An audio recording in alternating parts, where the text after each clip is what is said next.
رب اشرح لي صدري ويسر لي أمري واحلل عقدة من لساني يفقه قولي أما بعد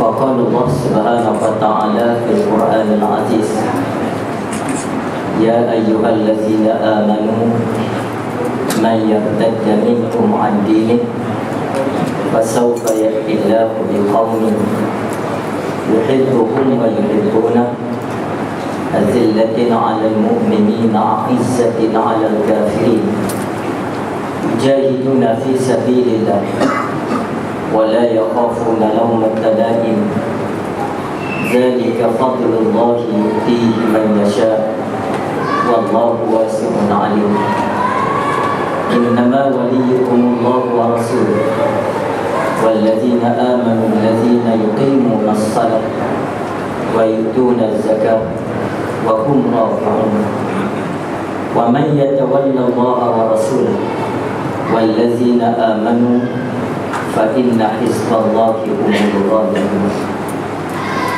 Firman Allah Ta'ala yang bermaksud, wahai orang-orang yang beriman, barang siapa di kalangan kamu yang berpaling meninggalkan Islam, maka kami datangkan satu kaum yang lain yang mana Allah kasih kepada mereka dan mereka kasih kepada Allah. Mereka berlembut dengan orang-orang yang beriman dan menunjukkan ketegasan ke atas orang-orang yang kafir. Mereka berjihad di jalan Allah dan mereka tidak takut kepada celaan orang-orang yang mencela. Yang demikian adalah merupakan kelebihan fadilat yang dikurniakan Allah kepada mereka. Sesungguhnya Allah Ta'ala itu maha luas kurnianya, lagi maha alim. Sesungguhnya wali kamu, yakni pelindung kamu, ialah Allah, Rasul dan orang-orang yang beriman, yang mendirikan salat, yang mengeluarkan zakat, dan mereka sangat tunduk kepada Allah. Barang siapa yang menjadikan Allah, Rasul dan orang-orang yang beriman sebagai pimpinan dan wali mereka, maka sesungguhnya partai Allah itulah yang akan mencapai kemenangan. Sadaqallahul azim. Yang dimuliakan pengurusi majlis tazkirah kita pada malam ini, ahli-ahli pengurusi dan pimpinan-pimpinan maktab, hadirin hadirat muslimin dan muslimat yang dimuliakan Allah Subhanahu wa taala sekalian. Pertama sekali kita bersyukur kepada Allah kerana Allah Taala memberikan kita peluang untuk kita taat kepada Allah. Allah Taala buka lorong, Allah buka jalan, Allah bukakan kesenangan dan kemudahan untuk kita taat kepada Allah Subhanahu wa taala. Maka itulah sebenarnya tanda dan alamat kasih dan cinta Allah kepada kita sekalian. Allah Ta'ala beri harta kepada satu orang belum tentu menjadi dalil Allah kasih kepada dia. Kerana Qarun pun Allah berikan harta, bahkan harta Qarun lebih banyak daripada harta kita. Allah Ta'ala berikan kuasa, belum tentu menjadi dalil Allah Ta'ala kasih dan sayang pada seseorang. Kerana kepada Fir'aun pun Allah Ta'ala beri pangkat, kuasa dan jawatan, sedangkan Allah benci dan murka kepada Qarun, kepada Fir'aun. Allah berikan ilmu, tidak menjadi dalil mutlak Allah Ta'ala kasih pada seseorang, walaupun ilmu itu tanda seseorang itu melalui lorong hidayah. Kerana Allah Ta'ala beri juga ilmu kepada Yahudi, kepada Nasrani. Allah beri ilmu kepada Ahlul Kitab, tapi Allah Ta'ala benci dan murka kepada mereka. Jadi Allah Ta'ala tunjukkan rasa kasih bukan melalui harta, bukan melalui pemberian kuasa, bukan melalui pemberian ilmu semata-mata, tapi Allah Ta'ala tunjukkan kasihnya dengan Allah memberi peluang hamba itu beribadah dan bermunajat kepada Allah. Kerana bila seorang hamba Allah Ta'ala buka peluang beribadah untuknya, bermakna Allah Ta'ala bersedia untuk menerima kehadirannya ke hadrat Allah. Bila Allah bersedia menerima seseorang itu ke hadrat Allah, maka Allah bersedia untuk mengasihi dan mencintainya.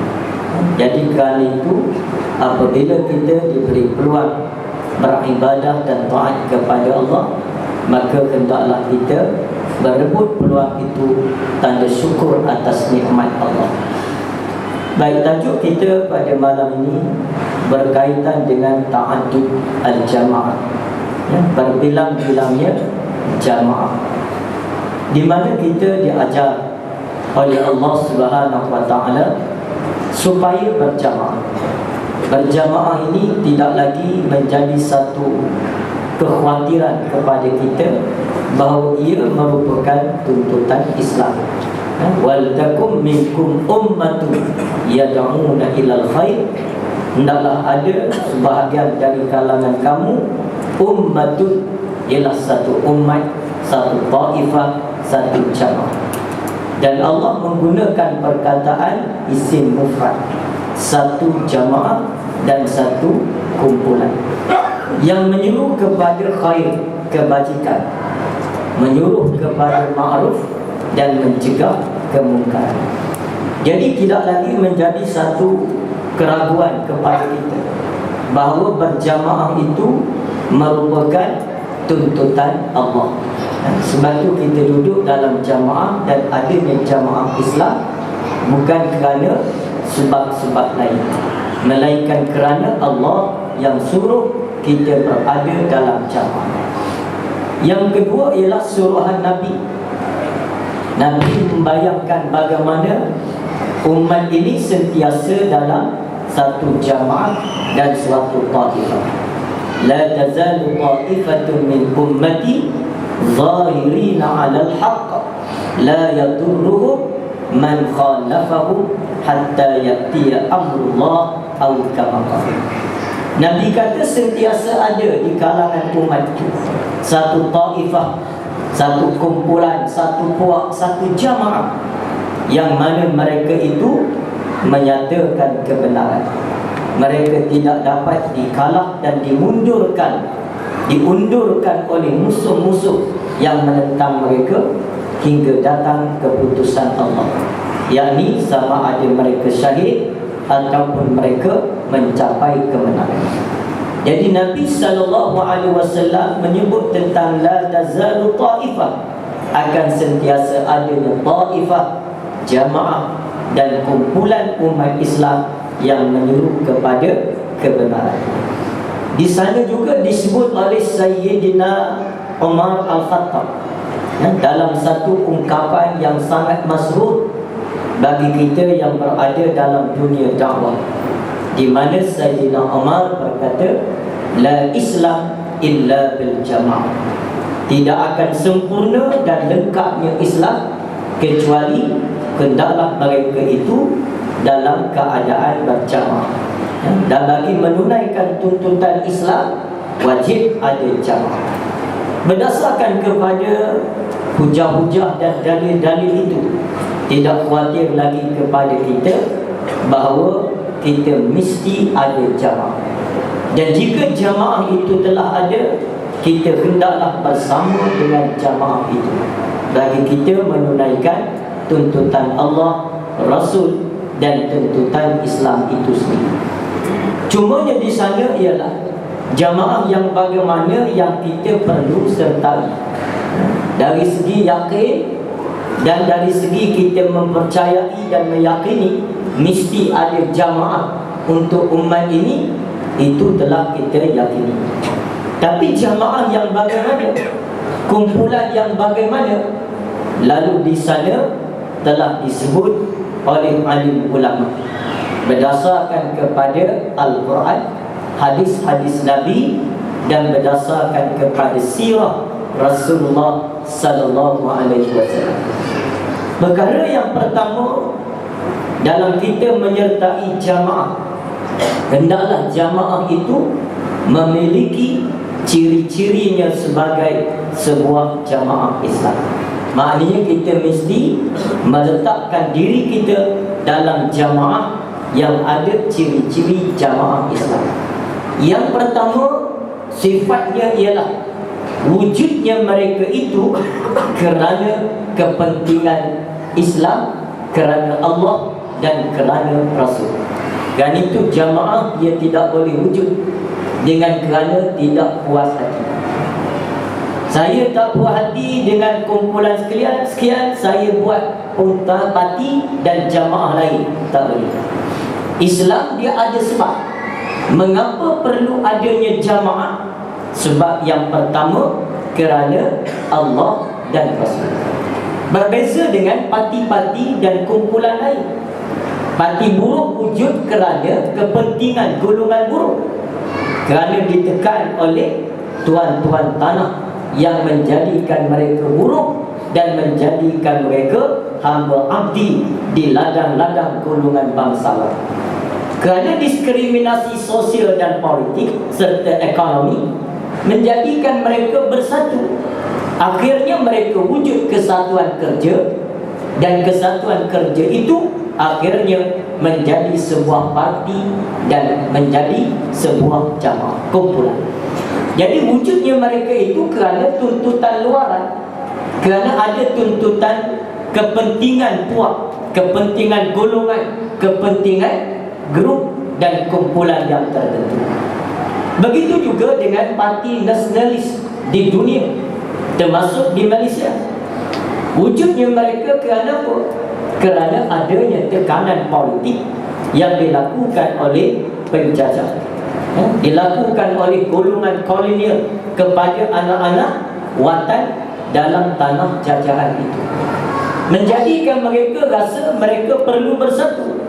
Kerana mereka ditekan dari sudut politik, ekonomi, tidak diberi hak keadilan dalam negara itu, lalu mereka bersatu dan mereka wujudkan persatuan-persatuan yang akhirnya menjadi parti yang berdasarkan kepada kepentingan bangsa dan anak watan, yang kita namakan parti nasionalis dan pahaman nasionalisme. Tapi Islam tidak.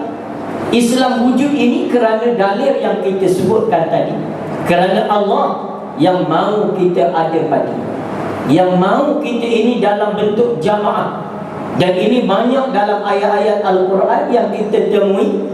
Allah Ta'ala membayangkan, menggambarkan bagaimana kekuatan umat ini apabila mereka ada jamaah. Jadi kerana itu kita wujud bukan kerana soal ekonomi, kita wujud bukan soal diskriminasi, kita wujud bukan soal kepentingan bangsa, kita wujud adalah soal kepentingan menunaikan tuntutan Allah dan tuntutan Rasul serta kepentingan Islam itu sendiri. Jadi jamaah yang kita nak masuk mesti jamaah yang begitu. Dia tak boleh jamaah yang diwujudkan kerana sebab-sebab lain. Dan kumpulan parti-parti yang wujud ini, selepas adanya jamaah yang pertama dalam satu negara, dalam satu tanah air, dalam satu watan, wujudnya mereka itu adalah dengan disebabkan beberapa sebab. Sebab yang pertama kerana mereka tak puas hati. Ini biasanya. Kita wujud kerana Allah dan Rasul. Mereka wujud kerana tak puas hati.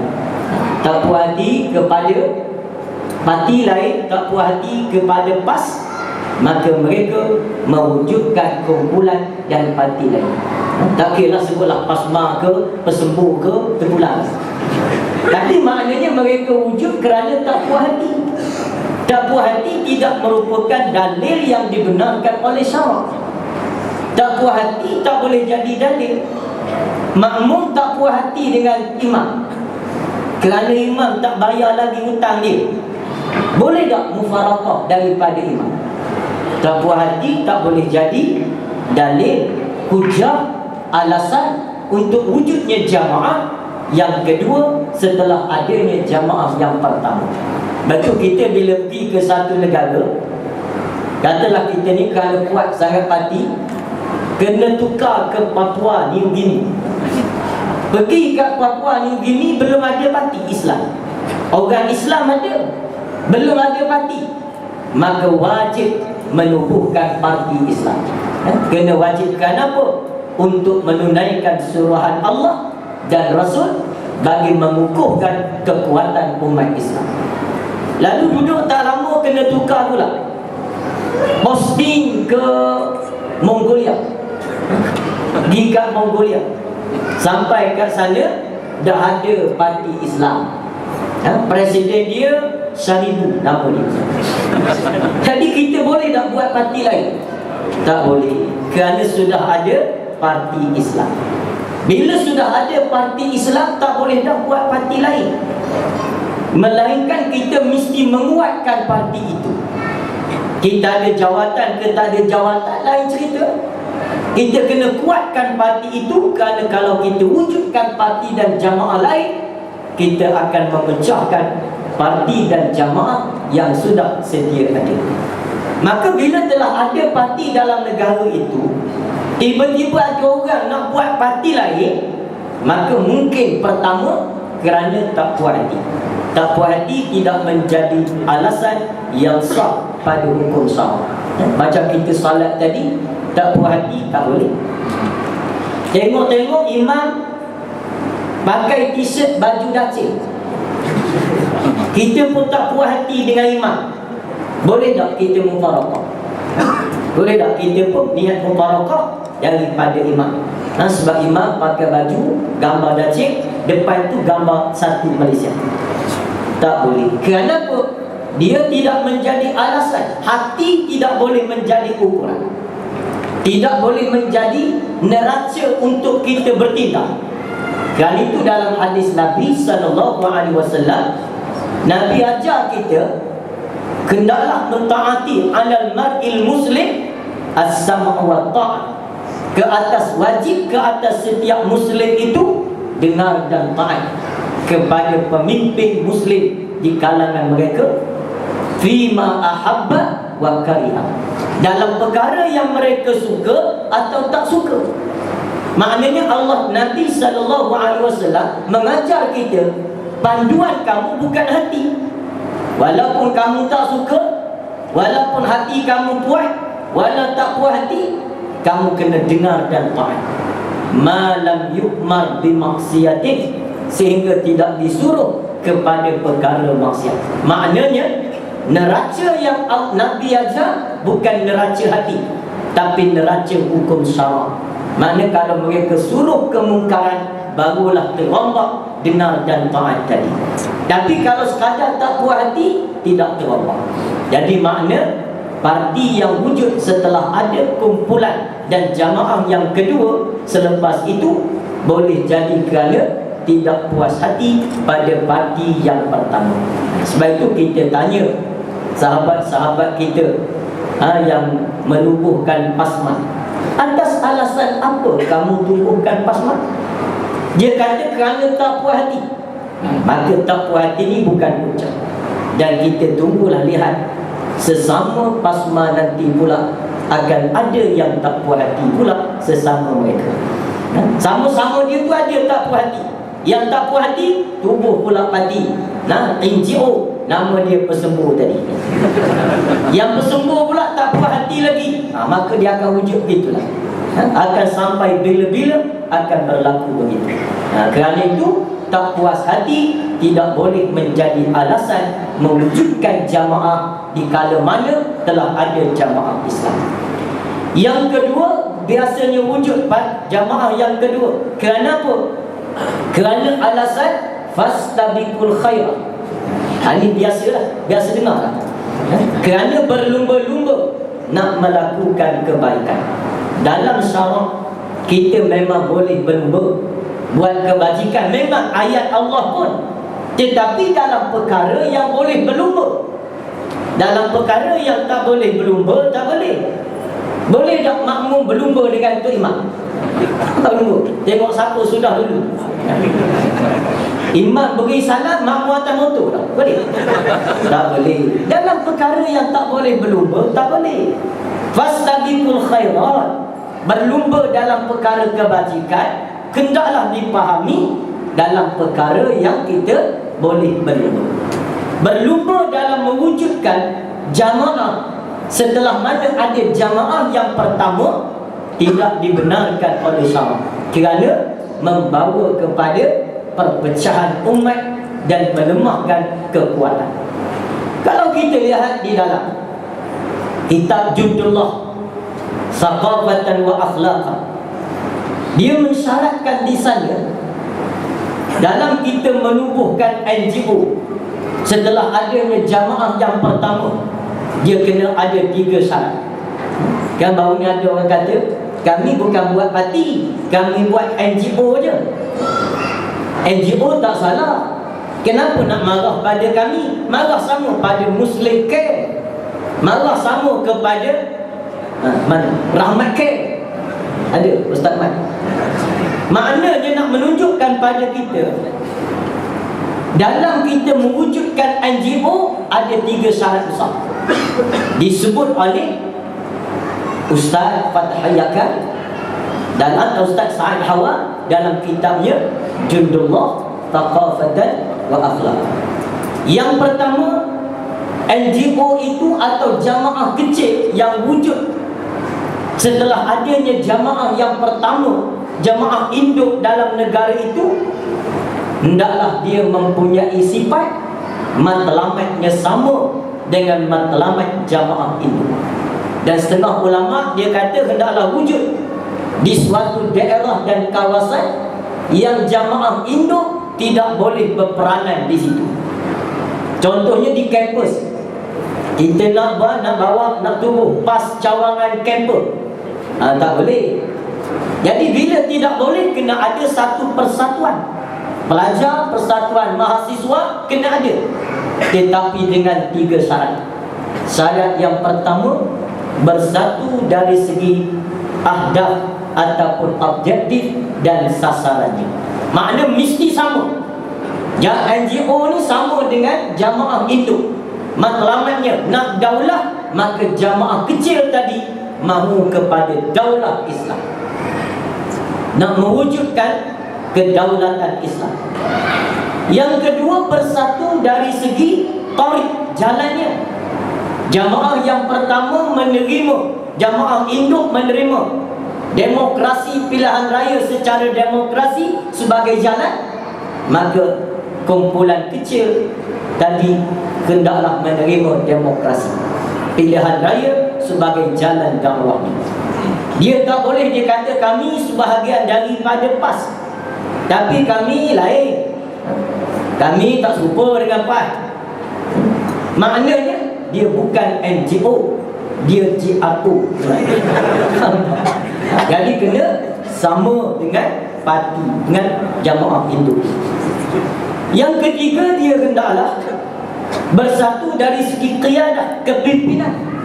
Walaupun di kampus ada kepimpinan pelajar, kepimpinan mahasiswa ada, tapi kepimpinan itu dalam skop kampusnya, dia mereka semua hendaklah memberi wala dan taat kepada kepimpinan induk di dalam jamaah itu. Jadi maknanya kena ada 3 syarat. Kan itu boleh kita berlumba, tapi ada 3 syarat. Sekarang ada orang berkata kami pun NGO. NGO yang dibenarkan oleh jamaah Islam ialah yang membantu jamaah itu.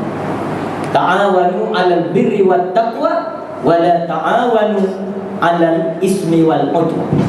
Hendaklah kamu bertolong-tolongan dalam perkara kebajikan dan takwa, dan jangan kamu tolong-menolong dalam perkara dosa dan permusuhan. Maka dengan kerana itu, mewujudkan jamaah yang kedua selepas jamaah yang pertama, kerana nak berlumba, semata-mata nak berlumba, maka tidak sah dari segi hukum syaraknya. Jadi dia kena duduk dalam jamaah itu. Maka lepas tu berlumba nak buat kebajikan.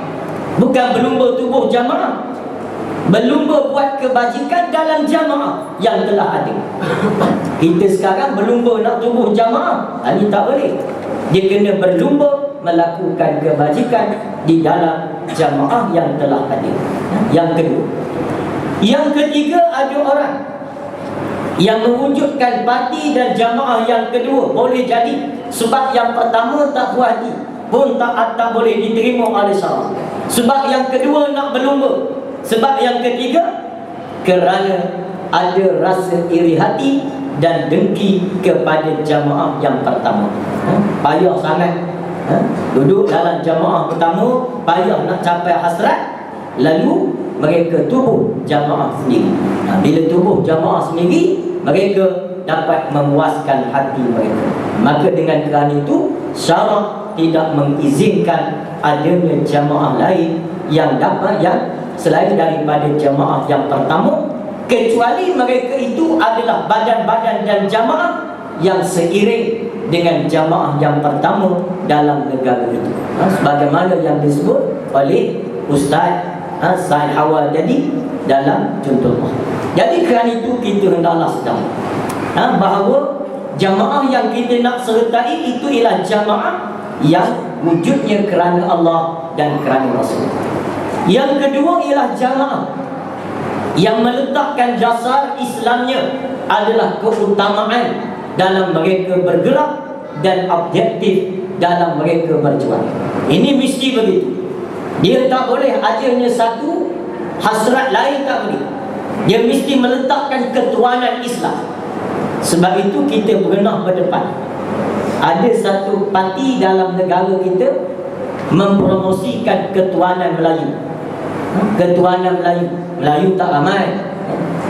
Baru berapa persen Melayu dalam negara kita.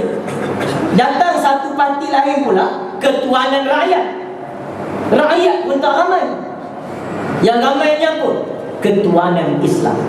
Ini kehebatan Islam. Sebab itu kita hendaklah meletakkan diri kita bukan dalam jamaah dan parti yang lain daripada parti yang meletakkan dasarnya ialah Islam dan mendaulatkan agama Allah. Sebab itu kita sebut, kita bergerak ke Putrajaya. Kita beritahu bukan setakat Putrajaya. Kita tak nak berhenti berjuang setakat Putrajaya. Kita mahu sampai kepada peringkat kita menunaikan suruhan Allah, iaitu melaksanakan hukum Allah di atas muka bumi ini. Sebab itu tak ada orang yang paling gila nak menang selain daripada pejuang-pejuang PAS di Malaysia. Yang paling gila nak menang kita. Ni semua hak kita ada ni, kita paling gila sekali nak menang. Sebab orang lain nak menang kerana nak menunaikan tuntutan-tuntutan zahir, nak meletakkan kemuliaan pada puak dan kaum dia, kepentingan kaum, kepentingan parti, kepentingan puak. Kita nak menang kerana nak menunaikan suruhan Allah dan suruhan Rasul. Sebuah Quran tu tak boleh kita tunaikan kecuali ada kuasa politik. Sebuah Quran yang kita baca tu 4 rubuk. Ada rubuk yang berkait dengan ibadah, rubuk munakahat, rubuk muamalat, rubuk jinayah. Tak boleh kita tunaikan kecuali kena ada kuasa politik. Kerana itu kita sangat gila nak kuasa politik. Betul tengok orang PAS bekerja, tak sama dengan mereka kerja. Panjat pokok kelapa, bukan setakat pokok kelapa, pokok nibung panjat lagi, yang penuh berduri.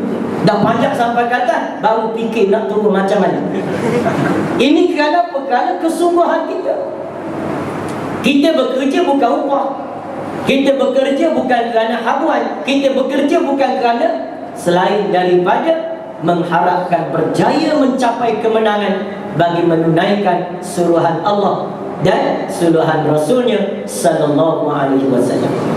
Jadi sebab itu kemenangan cuma wasilah. Kemenangan itu wasilah saja, lorong untuk kita mencapai maqasidnya, iaitu mendaulatkan hukum Allah. Macam kita ambil wuduk. Wuduk cuma ibadah wasail. Salat itulah maqasid. Kenapa kita berwuduk? Kerana nak salat. Tak boleh salat kalau tak wuduk. Tapi jangan wuduk saja. Tak boleh nak mendaulatkan agama Allah kecuali kena dapat Putrajaya. Tapi jangan Putrajaya saja. Macam orang tadilah duk wuduk, batal wuduk, wuduk. Sentuh isteri dia, wuduk. Kentut lagi, wuduk. Kita tadi duk wuduk-wuduk saja ni, salat bila? Dia kata salat minggu depan, minggu ni wuduk dulu. Tak boleh. Ini kita kena jelas perjalanan kita. Kemenangan untuk apa? Yang bersungguh nak menang ni nak buat apa sebenarnya? Kamu nak tegakkan apa? Kena telah ditancapkan objektifnya oleh jamaah itu. Jamaah yang tak jelas objektif dia, tak boleh. Kita menanglah dulu. Dah menang ke apa? Tak menang kita berkira. Berkira tu apa? Berkira tu berunding. Berunding tu apa? Discuss lah. Tak selesai sampai bila. Dia mesti jelas tu. Nak buat apa menang. Saya boleh beri sokongan, saya boleh bekerja, saya boleh membantu, saya boleh teruskan jihad. Tapi bila mencapai kemenangan, nak buat apa? Jamaah mesti jelaskan terus. Jamaah Islam ialah jamaah yang jelas objektif perjalanan syariatnya dan objektif berdasarkan kepada kehendak Islam. Ini yang kita kena sertai. Hak tak jelas tak boleh. Yang tak tentu, perjalanan tak betul syariat tak boleh. Betul perjalanan kita nak capai objektif syarak, kena jalan dia syarak. Mana boleh capai objektif Islam, perjalanan dia jauh dan menyimpang daripada Islam. Bohong. Ada orang kata kita nak tegakkan negara Islam dah ni, tapi kita bergerak ni janganlah ikut syarak sangat. Mabuk ketuk ke apa? Bila nak capai syarak, kena ikut syarak. Nak mencapai kemenangan yang digariskan oleh syarak, jalan ni sekarang kena syarak. Tak boleh terkeluar daripada syariat Allah. Hanya kita bergerak mengikut syarak. Kita sebab itulah kita, siapa saja yang bercanggah, yang menyimpang daripada syarak, kita lawan dan kita betulkan. Konsep kita begitu, al-amru bil ma'ruf wan nahyu 'anil munkar. Kita mendukung konsep dakwah yang berkonsepkan kepada dakwah Islam. Bukan dakwah Abu. Dakwah Abu bukan konsep dakwah Islam. Kita kena berdasarkan kepada hukum syarak. Jadi kerana itu kita pilih jamaah Islam.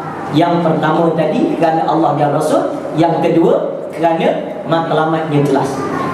Yang kedua dia dipimpin oleh orang-orang yang beriman. Innama waliyukumullahu wa rasuluhu wallazina amanu allazina yuqimuna as-salah wa yutuna az-zakah wa hum raki'un. Sedangkan Allah kata sesungguhnya wali kamu ialah Allah. Pemimpin kamu, wali kamu ialah Rasul. Dan orang-orang yang beriman, yang mendirikan salat, yang mengeluarkan zakat dan rokok. Kenapa perlu disebut kembali rokok? Sedangkan rokok satu juzuk daripada salat. Salat tadi dah sebut dah, kenapa sebut rokok balik? Maka ulama-ulama menyatakan rokok di dalam kalimat yang ketiga itu bukan makna rokok di dalam salat tadi, tetapi rokok dengan makna tunduk kepada Allah, sami'na wa ata'na. Jadi pemimpin wali orang-orang yang beriman Allah, wali orang-orang yang beriman Rasul, dan pemimpin mereka ialah yang salat, yang mengeluarkan zakat, dan mereka sangat tunduk kepada Allah. Mereka tak gadai perjuangan. Kalau kita ambil pemimpin yang tidak raqi'un, yang tidak raqaq kepada Allah, walaupun dia salat, walaupun dia bayar zakat, memang dia salat, dia duduk sah depan sekali hari Jumaat, sampai tak sempat ke orang lain, dia je sah depan. Memang dia bayar zakat, tapi dia tidak orang yang raqi'un. Bila dia tidak raqi'un, maknanya dia tidak layak memimpin dan menerajui gerakan Islam dan jamaah Islam. Kerana kalau diserahkan kepada orang yang tidak raqaq, dia akan membawa jamaah itu kepada jalan-jalan yang lain daripada jalan Allah. Itu yang sibuk bawa jamaah Islam bercampur aduk dengan liberalism, pluralism, pragmatism, apa lagi? Humanism, feminism, realism, tak apa benda Islam lagi. Sedangkan kita ada Islam. Islam itu sudah cukup menjadi pegangan dan panduan kita. Jadi orang yang beriman, parti Islam, parti yang dipimpin oleh hamba-Nya yang salat, menggambarkan hubungan dengan Allah, hablum minallah, dan membayar zakat, wa hablum minan nas, wa raki'un, ruhnya yang sentiasa tunduk sami'na wa ata'na kepada Allah Ta'ala. Jadi insya-Allah kita memilih jamaah Islam dan kita tidak tergiur dengan jamaah-jamaah lain yang ada di sekeliling kita. Kena beringat, sebab kita kena faham bahawa perjalanan gerakan Islam sentiasa akan diuji dan sentiasa akan dicuba. Dan itu kita kena memohon pertolongan kepada Allah. Kita yang kuat takbir ni pun dalam ceramah kena mohon kekuatan kepada Allah. Walaupun kita memang dah pas lama dah, tok nyang kita pas, lepas tu tok kita pas, tok kita pula ayah kita pas lagi. Jangan duk start. Kita kena mohon kekuatan kepada Allah, kerana telah terbukti orang yang hebat menyokong dan memperjuangkan Islam pun sampai ujian mereka gugur daripada perjuangan. Jadi kita mohon kekuatan kepada Allah. Jangan lupa nak doa, Allahumma tsabbit aqdamana ala dinik wa tsabbit aqdamana ala siratikal mustaqim. Ya Allah, Engkau tetapkan tumit kami atas agamamu dan tetapkan tumit kami di atas sirat-Mu, yakni jalan. Jadi jangan kita rasa kita kuat. Ada orang kuat takbir, dia takbir bila ceramah, dia tukar takbir duduk depan sekali. Bila takbir gebah penceramah.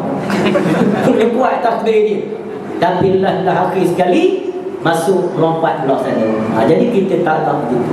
Kita mohon kekuatan kepada Allah. Bukan tak boleh takbir lah, tapi kita mohon kekuatan kepada Allah. Jangan